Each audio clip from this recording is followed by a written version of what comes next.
Transform all your company's milestones, big or small, into impact with Impact Hero. Whether it's a sale, a new hire, a demo booked, or anything else, with Impact Hero, you automatically generate a gift that matters, like a tree planted, a kilo of plastic recovered, or a piece of coral reef restored. Join the hundreds of companies that are already boosting sales and retention while making an impact. Go to impacthero.com/podcast now to get 10% off.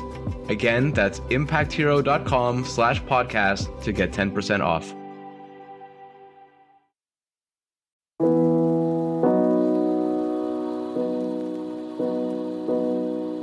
Welcome to another ClimateTech podcast, interviews with the people trying to save us from ourselves. You probably don't know this, but for the last couple of years, I've been interviewing impact fund managers on another podcast called Sound Funding. I've just wrapped up the series of 25 episodes, and in this final episode, Ben DeVries of Impact Europe interviews yours truly. Here's the episode. I hope you enjoy it. Ryan, welcome. Can you start out by taking us through some of the many hats you wear?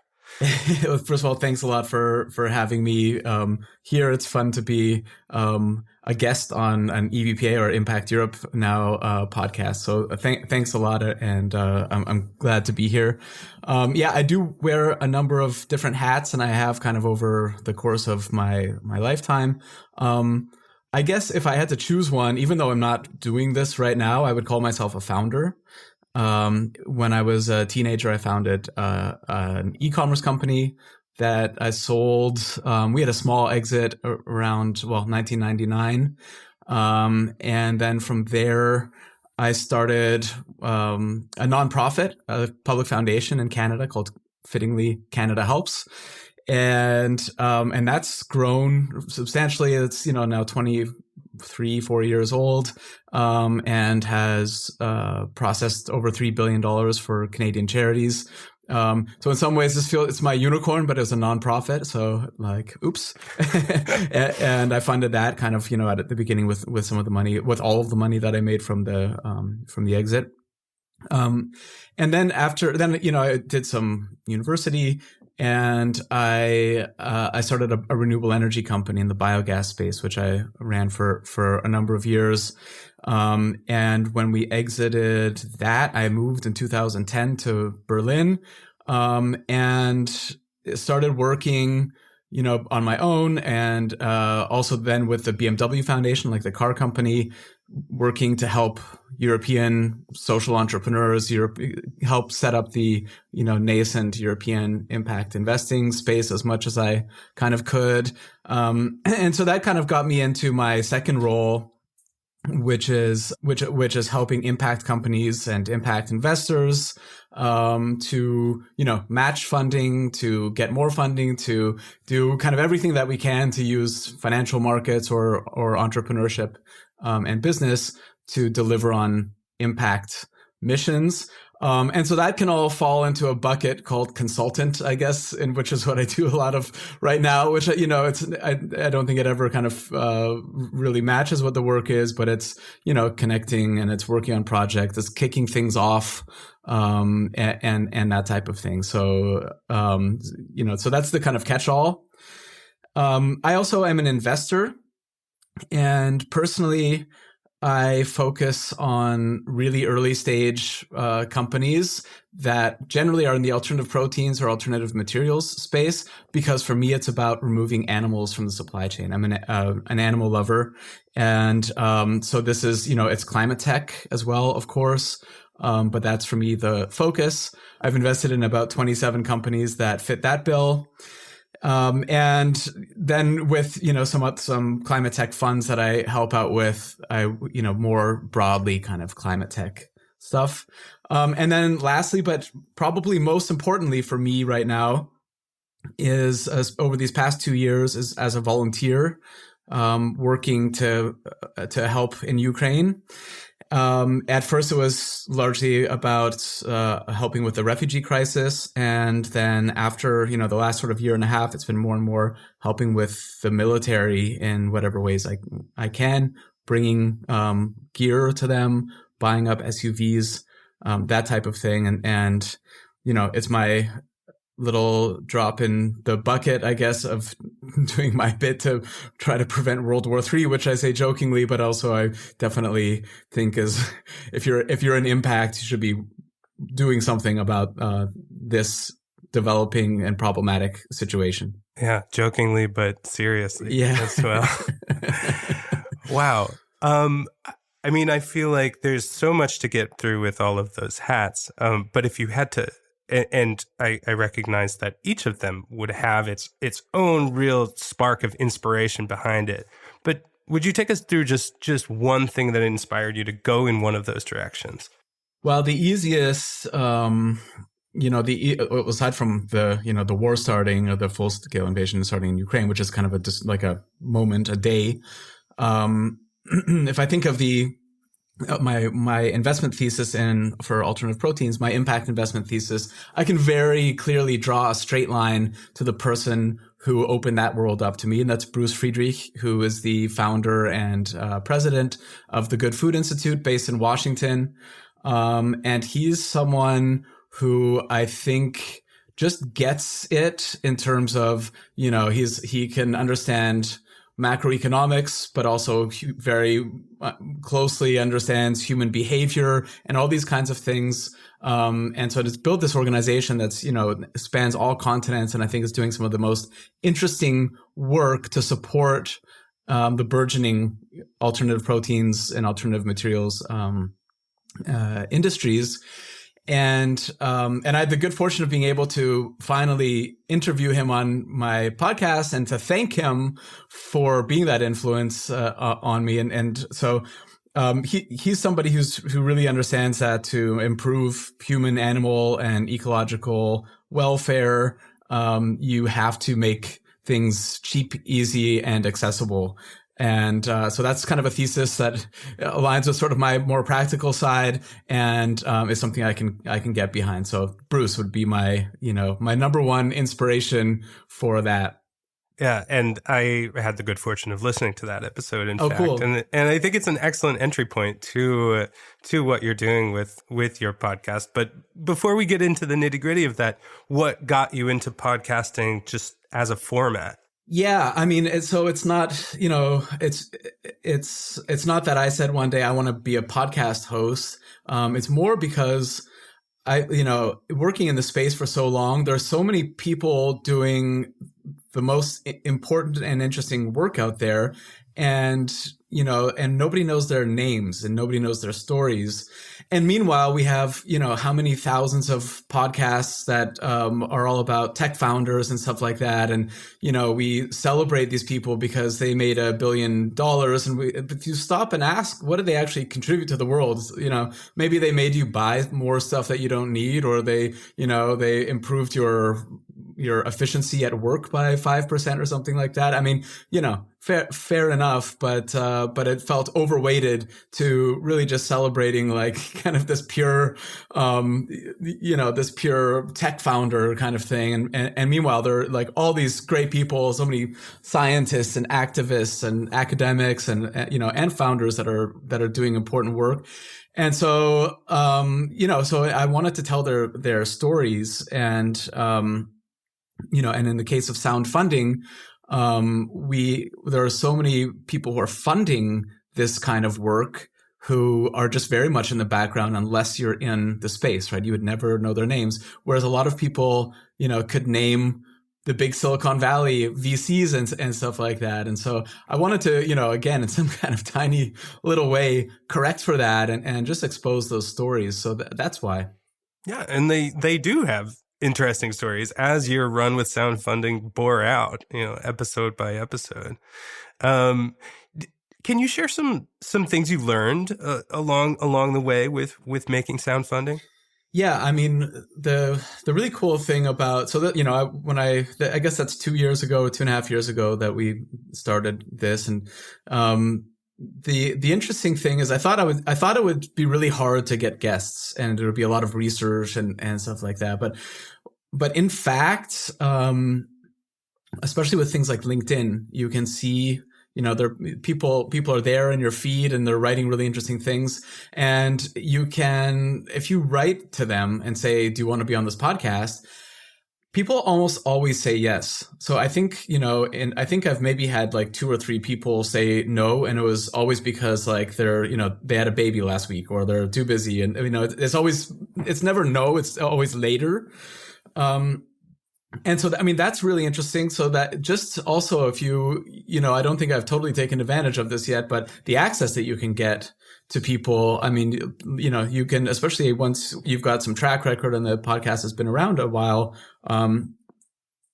people, you can start getting kind of some bigger names who definitely would not, say yes to a 60-minute Zoom with you. And fair enough and understandably so. So that's one, it's a great way as a host to connect people. So, one thing I love is I always book, most of my episodes are half an hour, but I always book an hour. And usually it's the first time a lot of the times it's the first time I've talked to someone, and you get to know them kind of for half an hour as well. And, without hitting record, and you can do so much connection with people, and that I find that really helpful. And so you can kind of like serve your base as well. And then I found myself a lot of times, especially as you start to get more and more episodes, that you're in a conversation with someone, and they'll say something, you'll say, oh yeah, you should check out episode 7. You start sort of like referring to your library of episodes. Like I'm not going to explain this to you now. Go check out the concept in episode, 7. And then maybe lastly is that interviewing is a skill. And if I look at, the early ones versus the early episodes versus kind of the later on ones, you get more comfortable with it. You get kind of better at it. And so it's a skill that's been fun to develop and that I'm continuing to develop. I will be as long as I'm doing this. I'm wondering if clearly you're an excellent interviewer. If you listen to all of those podcasts, does some of your style of interviewing come from your background as a founder, as a consultant? Yeah. I think, as a founder, as an investor, a lot of times and a consultant, a lot of times it's almost like an investigative journalist skill, right? So if I'm doing due diligence on something or looking at an opportunity, I always pretend basically like how would an investigative journalist look at this? And knowing when to push, knowing when kind of to ask the follow-up question. And yeah, so I think, and also trying to kind of figure out what matters, right? So it's fine to go down rabbit holes, but to make sure that the overall kind of superstructure holds of like, why are you doing this? Is this a problem that matters? Like, so I try to start with some of these big, meta questions, as well before kind of, zeroing in. Makes sense. Well, I want to resurrect a sound funding question for you because I noticed you asked this one at the end of a lot of episodes. What is the thing to do in Vienna, where you're based? So, I have to say I'm a huge fan of Vienna. I moved here from Berlin 2.5 years ago just because I love the city so much and I was getting tired of Berlin. There's so much going on here. The funny thing is everyone has this impression of Vienna as being kind of like, they think of classical music and waltzing and stuff like that, right? And it's actually quite a dynamic city. It's a university town. There's a lot going on, right? There's there's a great music scene that is not just Mozart and, Strauss. But one of the things that's great about it is that you're always very close to nature. So, I live right downtown Vienna. But in 10 minutes, I can be on the dog beach, on the Danube Island. And that's one of my favorite places, I think, in the world. So I'll go there. I've got a Great Dane and I'll go swimming with her. And then I'll just lie on the beach and read a book while she's running around playing with all the other dogs and chasing poodles in the water and stuff like that. And it's 10 minutes away, but I feel like I'm in Croatia or something like that. So that's really special. Not a lot of major cities or, world capitals, have the ability where you can just sort of jump into the river right out front. Right. But, it's a very clean city in that sense. And your dog's name is? Gracie. Gracie. All Gracie, right. yeah. Yeah, sounds like Gracie is living her best life. She's pretty happy dog, yeah. Well, this is a bit connected to, the question on style of interview. But from listening to quite a lot of your podcasting, you seem to bring your investor perspective in particular to a lot of it. Now, what I'm wondering is that perspective something that's kind of always on in your life? Is it hard to set that aside while moving through the world? I do often look at things with kind of an investor lens. I find it much harder, and maybe because I started so young as a founder, but I have a really hard time turning off my founder lens. That's much harder. And so whenever I'm always looking for inefficiencies and wondering, is there an opportunity to do that better? And is that opportunity like a company or a nonprofit? So I'm more looking at it that way, I would say. Interesting. Well, it leads me to want to revise my hats metaphor to the lenses metaphor. Don't mix them. Yeah, I'm trying not to. Okay. Well, let's talk about the current podcast, another ClimateTech podcast. I'm a fan. I love the name, but why does the world need another ClimateTech podcast? Well, the thing is, so again, my starting point wasn't I want to start a podcast. My starting point was, where are the podcasts telling these stories? And I really couldn't find any, since then I've found a couple. And if I could just give a shout out to two of them that I really like. One's called Climate Insiders with Johan Bernot, who's a climate tech investor himself. When he says insiders, it really is insiders, and it's very much kind of industry driven. So I don't think it's kind of super accessible to just the average person. Another one called Clean Techies with Silas Manor and Somil Agarwal. And I did a crossover episode with these guys. They're based in New York. It's a bit more of a US focus. So, I found those, and then there's mine. And beyond that, there's not a ton. But when I set out, I really couldn't find many at all. And I did, originally I called it the ClimateTech podcast. And actually the UN had one that they ran for like about a year or something out of Denmark, and then stopped in 2022 or something like that. And I thought, okay, well, this one's kind of doesn't look like it's going forward. But then I thought, okay, no, I don't want to deal with like UN lawyers or something like the copyright issues. So I just decided to call it another ClimateTech podcast. And I think it also kind of represents, I try to keep things a little bit looser. It's not a super technical one. I try to instill a bit of kind of wry humor here and there and keep things light. So, I feel like it ends up being on brand, even though, that it came first before we were even doing anything. We being me.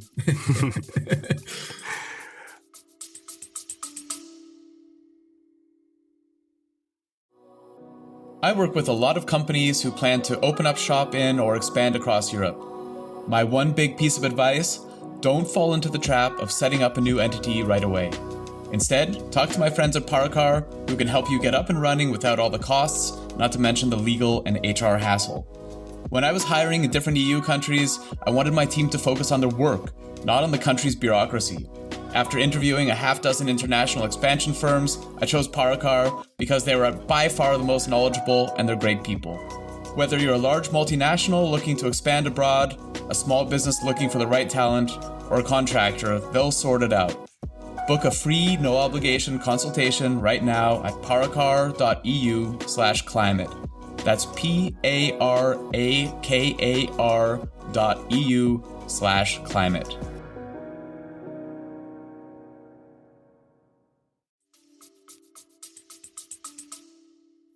Switching gears a little bit, I was reading a recent LinkedIn post of yours where you talked about looking for good judgment in founders.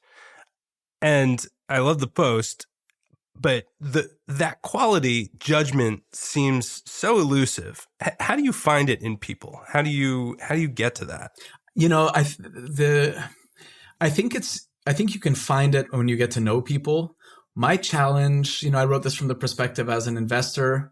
My challenge is, how do you get to know people, in the phase before you write the check, because you get to know them pretty well once they have the money in the bank, and it's a multi-year kind of relationship, for better or for worse. Um, and I'm, the answer is I'm working on it. So that that post seemed to get a fair bit of resonance on LinkedIn, but it was literally just something I whipped together in a coffee shop and kind of in 5 minutes, and just kind of came to my mind. And it's something I want to work on. And, in the heady days, sort of up until 2021 in the investment space, where everything was, this is a hot deal, say yes, say yes, you've got 10 minutes, to get on it because it's moving fast, and you're like, whoa. And now where things are, swung probably a little too far on the other side, I think there's now, once we find equilibrium, there will be a way to have these conversations and to be able to assess people for, and test these kinds of things out. And what I'm actually working on right now, as I come up to a period of making some new investments, is like kind of a formal interview process where I'll design and kind of engineer questions to find out some things about people, and judgment, because, if when you're investing at the pre-seed stage, it's just all about the team, and people are making so many judgments every single day. It's going to be really, that's what you need. You need, to screen for ethics and these kinds of things, but they just need to be able to make good decisions, 9 times out of 10. That's the name of the game. Yeah. Yeah, absolutely. In ClimateTech, in impact, there are lots of people who switch careers to do these things, right? So I'm wondering if you envision a future where this is the career you choose as a young person, and maybe from your perspective as a young person who really started out as a founder, as opposed to switch to this. And if so, how is the system going to allow that to happen? Yeah, I mean, there's a definitional question here, because it's changing also, right? So what's climate tech? And, climate tech 10 years ago is kind of a niche. 10 years from now, it's everything. And the metaphor I use for that is the internet, right? Because when I started in the 90s, I started an internet company. How often do you hear someone say they're starting an internet company today, right? And it's because the internet is like, it underlies, everything that you do. And so then you break that into like, I'm building a customer relationship management company or whatever. And all these, all of these things have the undercarriage of the internet. And I think the same will be said of climate change of climate tech pretty soon. So, all jobs will kind of switch into that, and we'll have that element kind of underlying it. I think that's happening. Still today, it's like people have to make that conscious choice that they want to commit to that, because we're still in this like early part of the transition.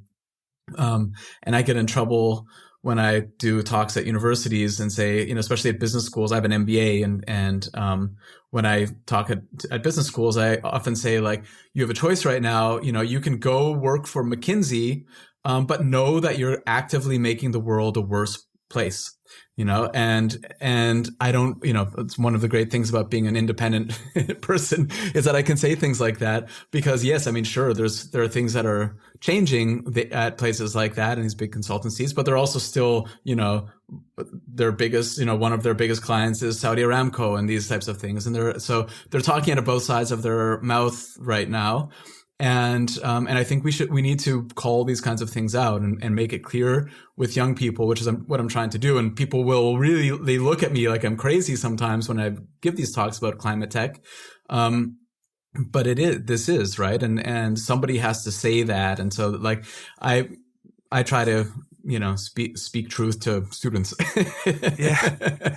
Well, do you think schools are prepared are equipped to prepare young people to work in climate tech? I don't know. I mean, I think some of the more technical schools are, for sure. I don't know about business schools right now. I'm not like, I still think there's a long way to go with most business schools, where there's still, it's still always just about the prestige of the investment bank, like these business schools. When I was there, and I don't feel like it's changed too much. It's like the three paths you have are consulting, banking, or corporate, or consulting and then corporate. And so that's a while ago, but I don't necessarily feel like they're celebrating this stuff. It's still kind of like there's a sustainability track, or there's a sustainability, semester or something like that. But it's not the kind of core of, it's not core the way it needs to be if we really believe this is climate crisis. Yeah. So looking ahead, let's just limit it to 2024, the year. What are some of the trends and topics you're tracking closest right now? Everything's had a tough go with funding for the past couple of years, but alternative proteins has kind of for sure. There's a lot of money being fed into disinformation, and a lot of lobby money going into the food and meat industries, and dairy especially have notoriously big budgets for lobbying. So I'm watching really closely how that is being put out and how it's being countered, and seeing some green shoots about like getting slapped on the wrists for making false statements by politicians. But that has to be kept up, because although if you go into a grocery store, every week you go there are more products, alternative products, and consumption is increasing. But you wouldn't know it by reading the news or that type of thing. So that's that's really important to me. And I feel like, especially as we see AI and generative AI and voice AI coming about, we're going to start seeing disinformation, which already plays a massive role out there, playing a bigger and bigger one. So that's something that I'm keeping an eye out for. Well, you brought up the grocery store, and it reminded me of a question I'd like to ask you. What does the ideal Ryan Grant Little grocery store look like? The grocery store of the future? It has like 20 varieties of super spicy buffalo wings that are either plant-based or from cultivated meat. I always joke, people assume, a lot of the time, because I'm in the food tech space, that I'm kind of like this foodie, and I'm totally not. And like, I'm a junk food guy, and it's, for me, it's not about my health. It's about like planetary and animal health. And that future grocery store, I will go into it and buy like 10 types of chicken wings and bring them home to my air fryer and go on vacation for a week in sweatpants. That's my ideal grocery store, plus, times vacation. Wow. And I just saw that Lindor has come out with a vegan line of chocolates, these ones that are like in the wow. So that popped up on my LinkedIn. I'm very excited about those. So these kinds of things, yeah. And you've been vegan for how long? Well, that's a good question. I mean, I've been vegetarian for almost 20 years, but I've been vegan for like less than a year, fully. And it's still one of those things where like, I'm just sitting there in a cafe. I'm like, oh, I'm eating a croissant. That's not vegan. And getting back to the topics, is there anything on your bookshelf that you want to shout out to listeners? Yeah, I mean, the funny thing is, at the moment, I mean, not just at the moment, I generally read a novel every week or every 2 weeks, and that's more and more a form of escape that I really need. So I'm not reading a lot of industry books or climate books. I'm getting a lot of that stuff through LinkedIn, through conversations, through like that type of thing.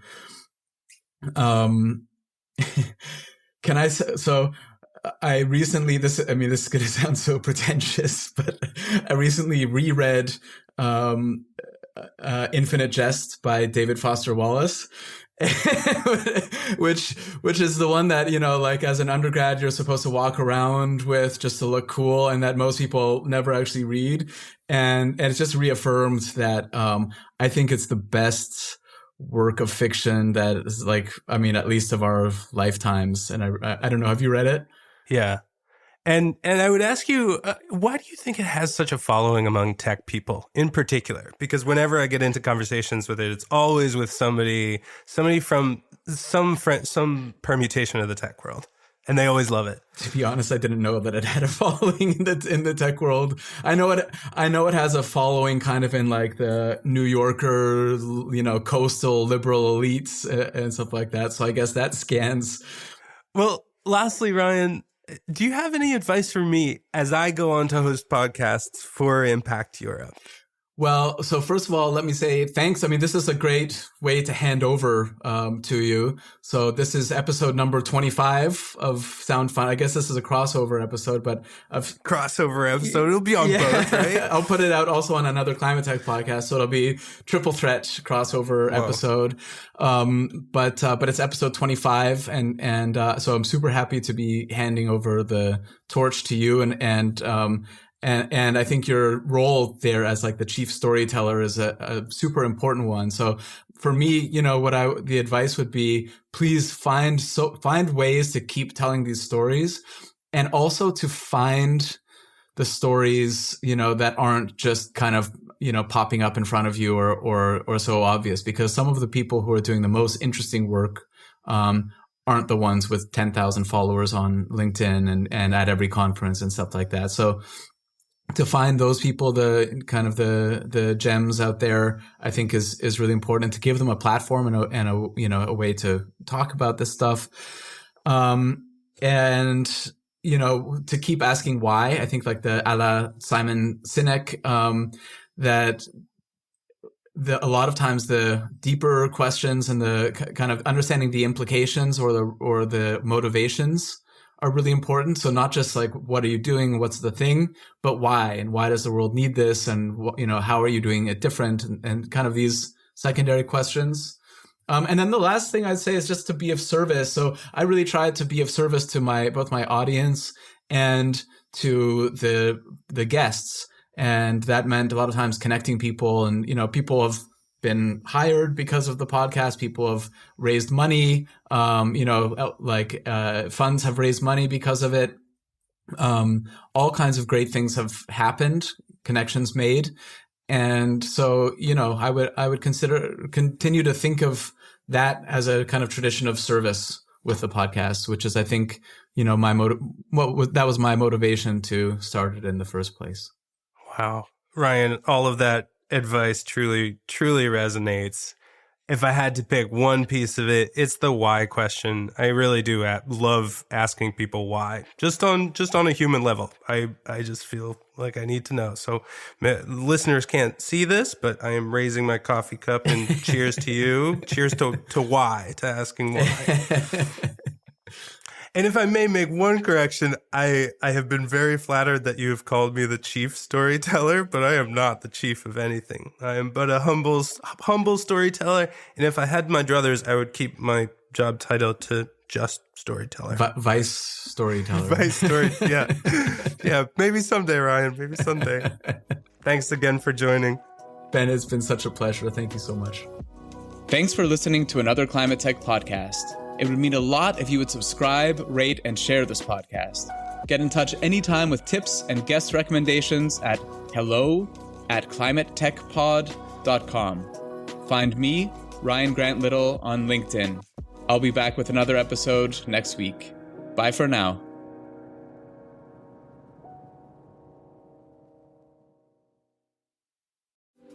This episode is supported by Grizzle, B2B content to create and capture demand.